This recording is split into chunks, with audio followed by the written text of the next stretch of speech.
മനസ്സിനൊരു വിഷമം തട്ടിക്കഴിഞ്ഞാൽ പിന്നെ എന്ത് ചെയ്തു കഴിഞ്ഞാലും അതൊന്നും ശരിയാവില്ല. അപ്പോൾ ഈ ഒരു കേക്ക് ചെയ്തുകൊണ്ടിരുന്നപ്പോഴും എനിക്ക് എൻ്റെ അവസ്ഥ വല്ലാത്തൊരവസ്ഥ തന്നെയായിരുന്നു. അപ്പോൾ ഈ ഒരു കേക്കിനൊപ്പം എനിക്ക് വേറൊരു കേക്കും കൂടെ ഉണ്ടായിരുന്നു. പക്ഷേ അത് ക്യാൻസലായിപ്പോയി. അപ്പോൾ ആ ഒരു വിഷമം എന്ന് വെച്ചാൽ എനിക്ക് ഒരു കേക്ക് ഓർഡർ കിട്ടുന്നത് പോലല്ലല്ലോ ഒരു കേക്കിന് ഓർഡർ ക്യാൻസലായി പോകുന്നത്.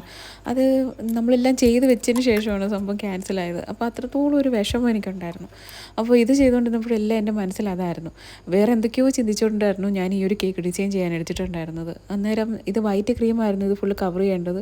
പകരം വേറെ മിക്സ് ചെയ്തിരുന്ന ഒരു പിങ്ക് കളർ ക്രീം എടുത്തിട്ടാട്ടോ ഞാൻ ഈ ഒരു കേക്ക് ഫിനിഷ് ചെയ്തത്.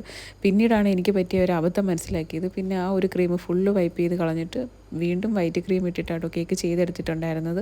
അപ്പോൾ അഞ്ജനയായിരുന്നു ഈ ഒരു കേക്കിന് എനിക്ക് ഓർഡർ തന്നിട്ടുണ്ടായിരുന്നത്. എനിക്കൊരു റെഫറൻസ് ബുക്കും കൂടി ഇട്ട് തന്നിട്ടുണ്ടായിരുന്നു. ഏകദേശം ആ ഒരു രീതിയിൽ തന്നെ വരുന്നത് പോലെ ചെയ്ത് കൊടുത്തിട്ടുണ്ടായിരുന്നു കേട്ടോ.